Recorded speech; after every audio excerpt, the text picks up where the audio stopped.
Welcome to The Cantankerous Catholic with Joe Sixpack, the every Catholic guy. Listen to Joe tackle the really tough moral issues, current events, and politics from a Catholic perspective.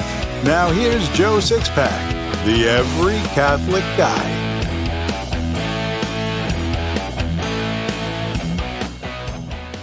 Hello there, Sixpackers, and welcome back to The Cantankerous Catholic, episode number 6. Whenever politicians and their parties want to pass new legislation that our reason warns us is bad legislation, they always repeat the mantra that it's for the children. Quoting Ronald Reagan, government is not a solution to our problem. Government is the problem. Nothing from the government on the federal, state, or local levels that applies to family and or children is ever good. That's because we've driven God out of our society with a misinterpretation and misapplication of the First Amendment of the Constitution. It's also because government is waging a war on family. At no time is government more dangerous to families than when it passes legislation designed to abrogate parental control and authority. Hillary Clinton infamously told us that it takes a village to rear a child. Baloney! What it takes to rear a child are committed and loving parents, especially fathers. And although children aren't born with an instruction manual in their little hands, we still have an inerrant instruction manual at our disposal. But the vast majority of parents are really too lazy to use it. Of course, I'm talking about the Bible. We'll talk about this and other family issues after this. Learn things about the Catholic faith you never knew in Joe Sixpack's Secrets of the Catholic Faith. There are many essentials to our holy and ancient faith that few modern Catholics know. Those essentials have become, well, secrets, hence the title Secrets of the Catholic Faith. Joe Sixpack, the every Catholic guy, is always exciting, never boring, and completely politically incorrect. He never shies away from the so-called untouchable moral issues. With his use of humor and directness, readers and students can never get enough of what he teaches. According to Joe, there isn't one single teaching of the Catholic Church that can't be completely demonstrated to an inquiring mind. Everything can be demonstrated. But the Catholic laity aren't being taught these things. They're being fed pablum when they need and want meat. Secrets of the Catholic Faith is actually exciting, and it will make any Catholic's chest swell with pride. So get your copy of Secrets of the Catholic Faith by Joe Sixpack, the Every Catholic Guide, today in print or ebook on Amazon, Apple Books, Barnes & Noble, and Kobo. Like I said, the Bible is our inerrant manual for child rearing. Actually, even though Protestants have the same Bible we have in the New Testament, we have an added advantage that Protestants lack. We have an infallible church to explain the Bible to us on how to rear children. I'm not kidding about the Bible being an instruction manual on child rearing, as we'll soon see. Let's begin this by looking at a few problems with modern children and their parents. I'd like to first make it emphatically clear that any chronic behavior from a child that is less than acceptable isn't that child's fault. A child will only behave in a way that's deemed acceptable by the parents. But the unfortunate reality is that a majority of parents have abrogated their parental responsibilities. They want schools, both parochial and government schools, to not only educate their kids, but they also want the school to teach them right from wrong and how to live in society. That's mom and dad's job. Mom and dad want to be buddies instead of parents. We see this all the time. It's natural for every parent to want for their children what they perceive as a better life than the one they had. I get that. But there's one major difference between the current generation of parents from previous generations. Life in the Occidental world has been so materialistically good in the 21st century that the vast majority of today's parents were turned into spoiled, materialistic brats by their parents.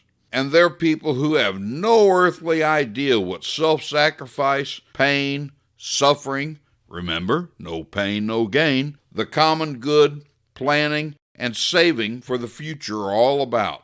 Consequently, many modern parents pretty much let their children rear themselves or be reared by others while trying to be their kid's buddy.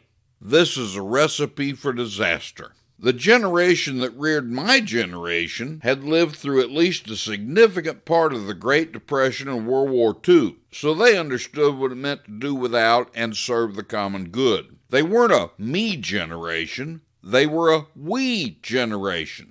But like every other generation, they wanted better for their children than they had for themselves. So with the medical, technological, and lifestyle advancements brought on by World War II, my generation ended up spoiled and tending towards selfishness. That's why we had the social upheaval of the tumultuous 60s. But many of the values our parents tried to instill in us while they spoiled us eventually kicked in as we matured. So while baby boomers started out in life pretty rough, we actually ended up a fairly decent generation, except in parenting. I'm a great-grandfather. The generation we baby boomers reared is known by most sociologists as Generation X. We reared our children just as the greatest generation reared us, minus attempting to pass on our values and a firm belief in God. We more or less reared our children to be honest and obey the law, but we really didn't pass on anything else in the way of morals because we didn't have any to pass on. The advent of the internet and social media gave us an entire generation that has never known anything else, and those technologies are mostly used for evil. So we reared the next generation, Generation Y, almost completely devoid of any sort of moral absolutes. Indeed, modern young people think nothing of cohabitation when most in my generation would have been mortified at such a thought. And high school girls in my day were spoken of in whispers if they were found in the family way, but many high schools today even have daycare centers. My grandchildren's generation, millennials, has been reared to accept as normal every sort of political correctness, evil, and perversion. That's why we see society about to implode today. God only knows how my great-grandchildren will be reared if they're even around. One way we see current children being reared is not to be reared at all. We see the evidence of this every Sunday at Mass. Children old enough to be taught about the Mass and what they're supposed to do are instead allowed to distract everybody else so those people can't participate well in worship of God. Or parents occupy their children with an endless supply of finger foods and games or toys. The parents are not being parents. As an experienced parent who has a few lived experiences in life under his belt, I can tell you these children will grow into their adolescence as demanding, disrespectful, disobedient mental midgets who can't even pass a basic American history quiz, let alone the basics of our faith. You know it's true because we see them in the papers and on the TV all the time. They're called Antifa militants or gang members. I don't blame these kids, though. I blame their parents, who would rather be buddies than parents. Note this well. You can be a parent now and discipline your children as God intended, or you can rest assured a criminal court judge will do it for you later. Believe me, your kid's ire for you disciplining them now beats the living daylights out of what a judge will give them in the way of discipline all day long. You don't know what pain is until you've seen your child led away in handcuffs and leg irons. Now let me tell you a little story as we shift to the family in general and then come back to kids and moms. A father came home from work and was incredibly exhausted, but his young son wanted some of Daddy's attention. So Daddy thought he could relax a little if he gave his son something to occupy him for a while. Daddy grabbed the newspaper he wanted to read, found a big ad with a picture of the world, then he tore it into a lot of pieces. He said to his son, "Tommy, let's see if you can play this game and show Daddy how smart you are. This is a picture of the world when it's put together. See if you can put the world together." The father left his son working eagerly on the floor to put the puzzle together, so he picked up the paper to read it. Before he even finished the first article, Tommy surprised him by bringing the picture to him perfectly assembled. The father was astonished. He said, "Tommy, Done already? How did you do this so quickly? Tommy replied, there was a picture of a family on the back. When I got the family right, the world fell into place. Tommy was absolutely correct. When the family is right, the whole world falls into place. According to Our Lady of Fatima, the last great battle between heaven and hell will be for the family.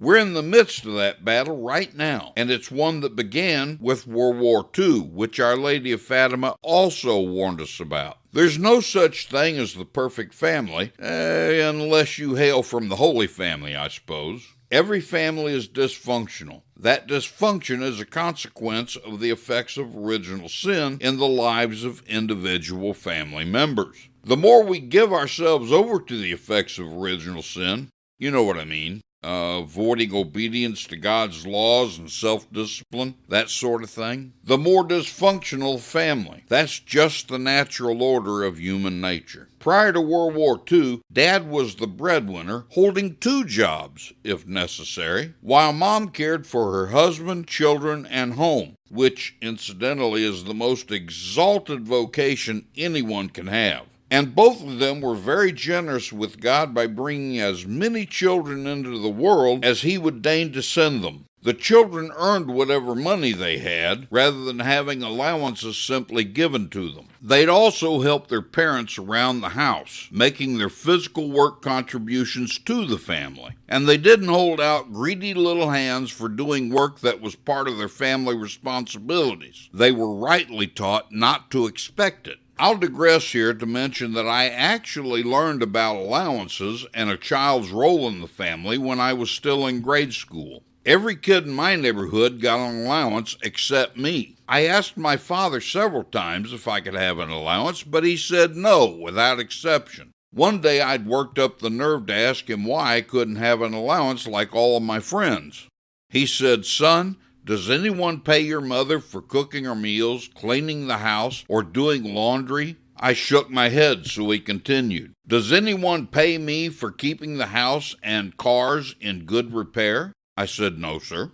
Finally, he said, then why should we pay you to carry out the garbage, make your bed, and mow the lawn? You're part of this family, and you have responsibilities here just like we do. Dad made a good point, and it was impossible to argue with his logic. Besides, because my dad was a parent and not a buddy, attempting any argument with his logic wouldn't have been wise at all. Anyway, the type of family I've described is quite rare in America these days, although I know a few of them. They're typically only found in Norman Rockwell paintings or maybe the old TV show Leave It to Beaver. The only well-known modern example I can think of is the family in the now-canceled reality show that bears their name, the Duggars. What has changed? All the changes have happened because of Satan's war on the family. Sadly, most Americans, including Catholics, seem to think the consequences of the war on the family and their own families is not only acceptable, but that it's actually good.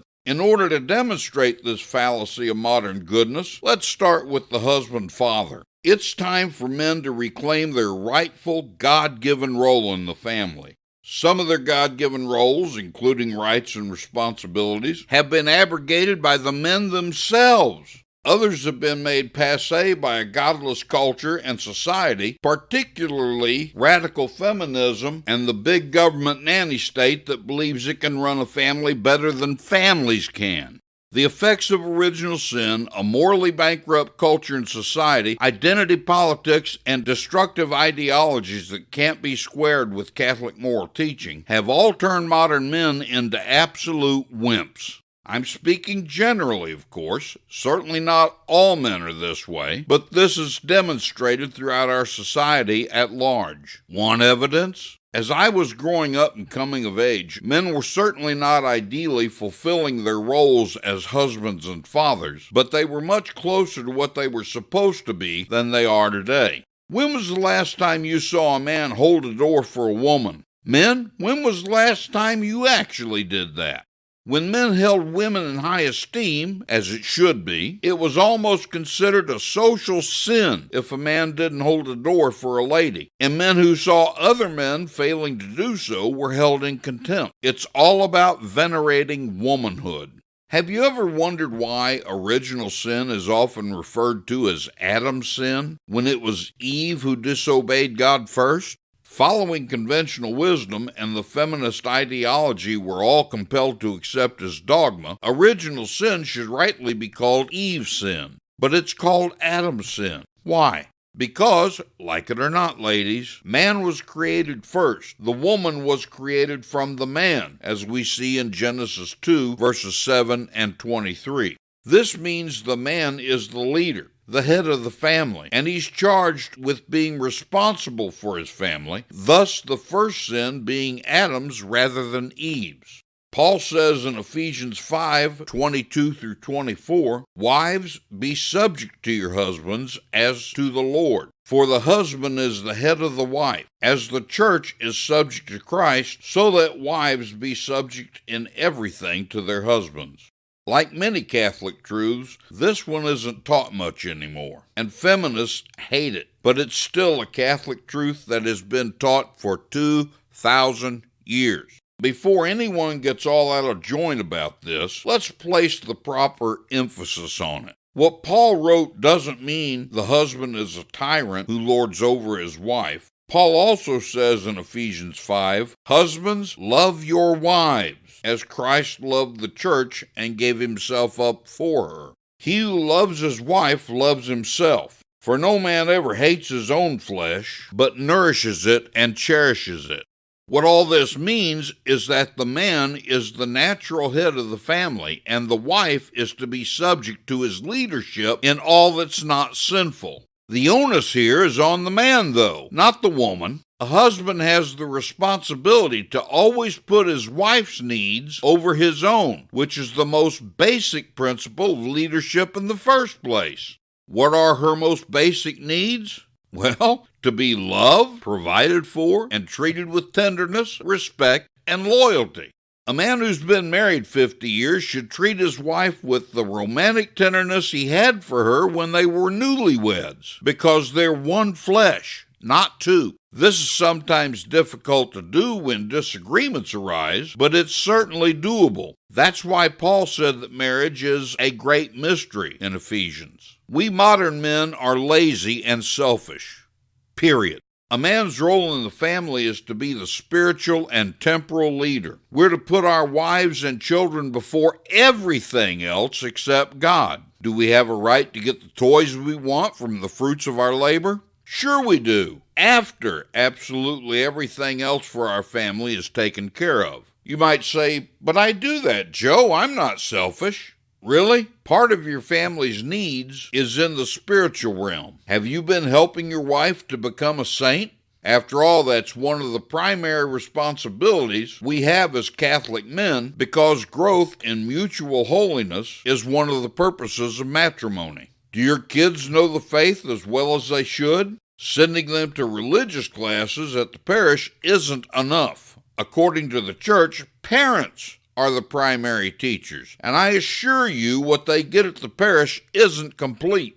No matter how great your priest might be, unless he's the one doing the actual instruction, and most likely he's not, your children aren't getting everything they need. It's your job, gentlemen, to make sure your kids are thoroughly instructed. That isn't done by pawning them off on a parish PSR instructor. That's only a basis for what they need. On the JoeSixpackAnswers.com website, I offer a free email course. It's written for modern adults, but the information it covers, with the exception of only a very few things, used to be taught to every Catholic school child 70 years ago. Sadly, some of the Catholics who've taken that course have told me the course is like something you'd get in a Catholic college. But that material is exactly what your children need to be learning. So do you. And if you aren't teaching them because you're too busy, you're being selfish. Your wife and children can't become saints if you don't go to the effort of leading your family. When you won't lead, they can't become saints. Furthermore, you can't become a saint if you're not leading them to sanctity. You might respond, "Well, Joe, I don't want to be a saint." Then why are you a Catholic? Jesus said you therefore must be perfect as your heavenly Father is perfect. Wow, that one-sentence statement from Christ is incredibly profound and pregnant. He says you must be perfect. How perfect? As perfect as the Father. How perfect is the Father? Infinitely perfect. And what Jesus said is a command, not a suggestion. He didn't say that you need to try to be perfect. He said you must be perfect. The verb must makes it a command. Is perfection possible? Well, in a word, yes. Jesus commands perfection in Matthew 5:48, and he'd never require anyone to do anything that isn't possible. When the church recognizes someone as a saint, that's an infallible pronouncement that the person's soul is in heaven, and no one imperfect can enter heaven, according to Revelation 21:27. Every single saint was perfect by the time he or she died, so achieving perfection is something that requires lifelong effort and constant diligence. But perfection, as commanded by Jesus, can't be achieved on our own. We have to work with our eternal life coach, God, in order to achieve perfection. That's done by doing what's required of us to constantly increase sanctifying grace and by responding well to the actual graces God sends our way every minute of every day. Men, you can't help your wife and children become saints until you're earnestly working on sanctity yourself. And here's another shocking wake-up call for you. Until you begin actively working on your own sanctity, and by extension, that of your wife and kids, you're subliminally telling them you don't completely love them, that other things in your life are more important than their ultimate good. Exactly what you need to do to achieve holiness is an altogether different topic, one that would require me to write an entire book and do a long series of podcasts. But I can give you a few pointers here. The very first thing you need to do is make up your mind here and now to get serious about your relationship to God by making Jesus and His Holy Catholic Church the number one priority in your life. God as the primary focus in your life actually liberates you to fulfill your other responsibilities. The second thing you need to do is make a good confession and get into the routine of making one each and every week. I'd suggest a general confession early on. A general confession would be everything in your life from the age of the use of reason or from baptism for you converts. Even though you've already confessed those things, it doesn't hurt to do them again in a general confession. That way you make sure everything is covered. The third thing I'd recommend is that you find a good spiritual director. Be careful about who you choose to direct your soul. Just because a man's a priest doesn't necessarily mean he'll make a good spiritual director. Not every priest is equipped to be a spiritual director. Most aren't really trained for it, and among those who are, most haven't been trained in classical spiritual direction. Priests who aren't trained, or who have been trained in this modern psychologically based mumbo-jumbo, might possibly end up having the opposite of the desired effect and cause grave consequences for your immortal soul. That's not the intention of the priest, though. It's just what it is. I'm going to digress here to make one thing perfectly clear right now. What I've thus far said about some priests not making good spiritual directors isn't intended to be at all disparaging of any priest. For example, I know a priest I'd go to for any theological question, but he lacks the ability to connect as a spiritual director, as well as lacking in knowledge of some of the principles of spiritual direction. On the other hand, a priest I had years ago was a very good spiritual director, but he'd be just about the last priest I'd go to for any complex theological question. He simply wasn't grounded in advanced theology, but he was still a very holy priest. Another way to say it is, you wouldn't go to a brain surgeon for a heart problem. Just like any other professional man, a priest has strong points he excels in, but has limitations in other areas. My priest for theological questions has a strong background in theology, but he lacks a strong knowledge of the principles of spiritual direction and affairs of the soul. Yet he's just as good and holy as the other priests. In addition to avoiding asking priests who aren't experiencing classical spiritual direction, I wholeheartedly recommend you avoid asking a nun or a layperson to direct you. There may be some very good ones out there, I'm sure, but your best bet is always a priest because a priest possesses the sacramental graces of holy orders. The age of the priest doesn't matter, only the degree of apparent holiness. My spiritual director has only been a priest about 8 years, but he's a very holy man, wise beyond his years, and he's well versed in classical spiritual direction. I knew this even before asking him because it was apparent to me he applied classical spiritual direction principles to his own life.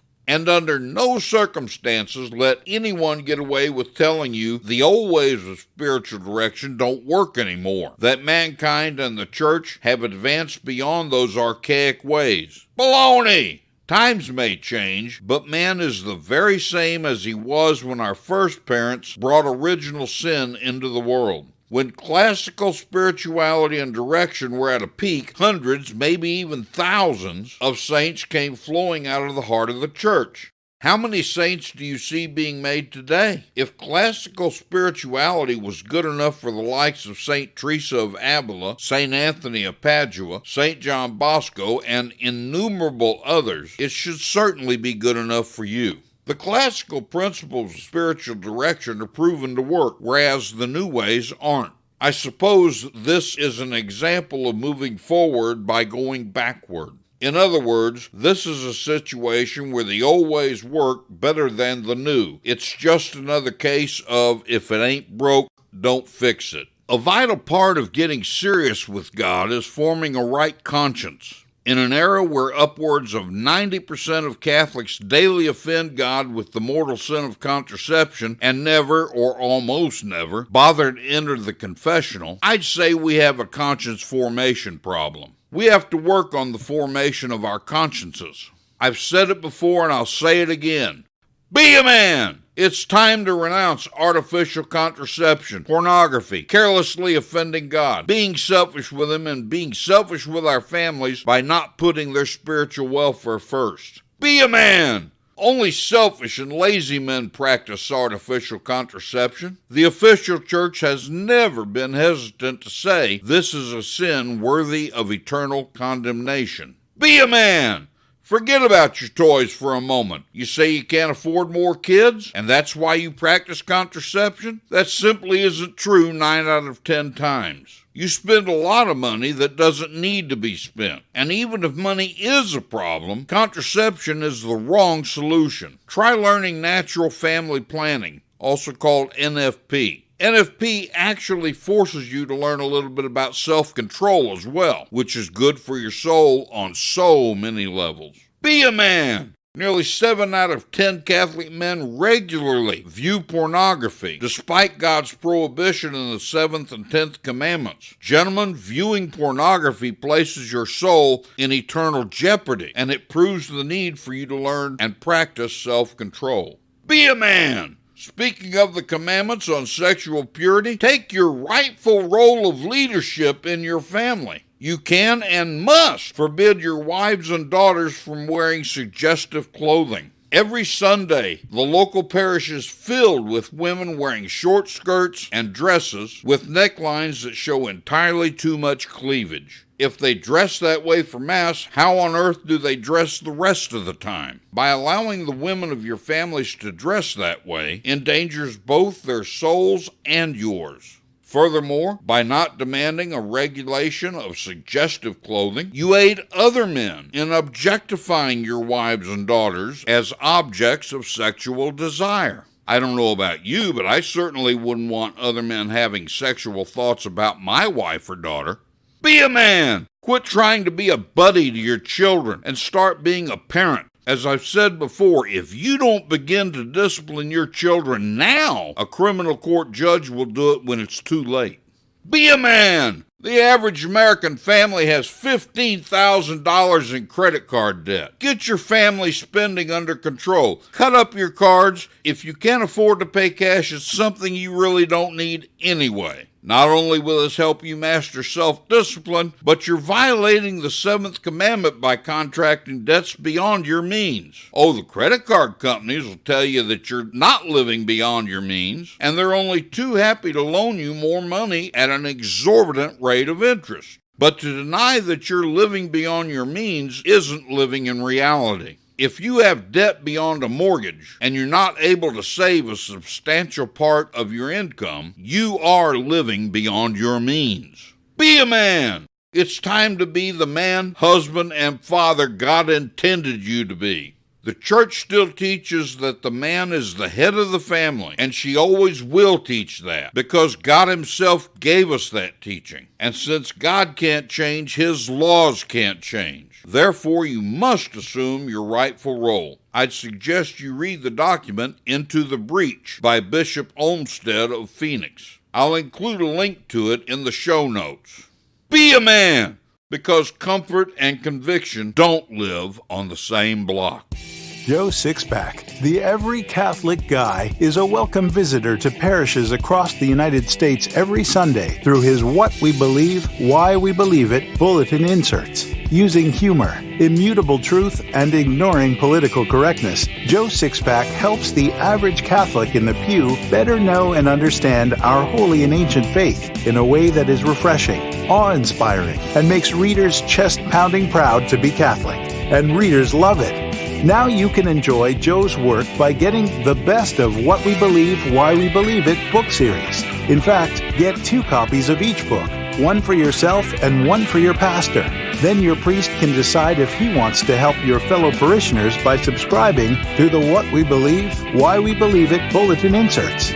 Get your copy of The Best of What We Believe, Why We Believe It by Joe Sixpack, the Every Catholic Guy, today in print or ebook on Amazon, Apple Books, Barnes & Noble, and Kobo. Only a fool believes the Catholic Church isn't in shambles. Christ's Church is full of scandal. Our current pontiff is in blatant heresy, and the laity live in a perpetual state of confusion. But there's hope. There are still a handful of bishops we can count on for orthodox leadership, priests who love and work for souls, and laity-led apostolates that serve divinely revealed truth in every way imaginable. We want to do a great service for you by telling you about them in every episode. So here's today's Catholic contribution. Today's Catholic contributor is a man by the name of John Kippley. John has been tied to a defense of Humanae Vitae both theologically and with providing practical help for Catholics to live out its teachings. In the midst of the dissent from Humanae Vitae in 1968, Kippley looked at the arguments of the dissenters and concluded that the weakness of their arguments were actually an argument in support of the doctrine of marital contraception reaffirmed by the famous encyclical of Pope Paul VI. Accordingly, he wrote a book called Covenant, Christ, and Contraception. In the book, he put forth the covenant theology of sexuality that can be summarized in 17 words. Sexual intercourse is intended by God to be, at least implicitly, a renewal of the marriage covenant. In 1971, he and his wife Sheila formed an organization to promote and teach natural family planning. The organization, the Couple-to-Couple League, grew to become one of the largest providers of NFP services in the United States. John and Sheila launched NFP International in 2003. The website, nfpandmore.org, contains a wealth of information regarding natural family planning, most of which will not be found elsewhere. Sheila Kippley posts a blog weekly, and many of these blogs deal with breastfeeding and other health-related research. In addition to Sex and the Marriage Covenant, his books include Marriage is for Keeps, and Natural Family Planning, The Complete Approach. He has authored a number of articles, brochures, and booklets, including Birth Control and Christian Discipleship. The Kippleys live in Cincinnati. Their 5 grown children have thus far given them 11 grandchildren. John Kippley is a genuine Catholic hero who has made a significant Catholic contribution. I believe a really great way to teach the faith is through stories, parables, and anecdotes. So here's today's story. Anyone who follows Notre Dame football is familiar with the name Knute Rockne. He was the head coach there for 13 years when it was still an authentic Catholic university, and he was one of the greatest college football coaches in history. At a breakfast concluding the annual layman's retreat at once Catholic Notre Dame, the famous coach told the story of his conversion to the Catholic Church. He said, "I used to be impressed deeply at the sight of my players receiving communion every morning, and finally I made a point of going to Mass with them on the morning of a game. One night before a big game in the East, I was nervous and worried about the outcome of the game the next day and was unable to sleep. I tossed and rolled about in the bed and finally decided I'd get up and get dressed, then go down to the lobby. So I took a chair and tried to get that football game off my mind by engaging some bellboys in conversation. Along about 5 or 6 o'clock in the morning, I started pacing the lobby of the hotel when suddenly I ran into 2 of my own players hurrying out.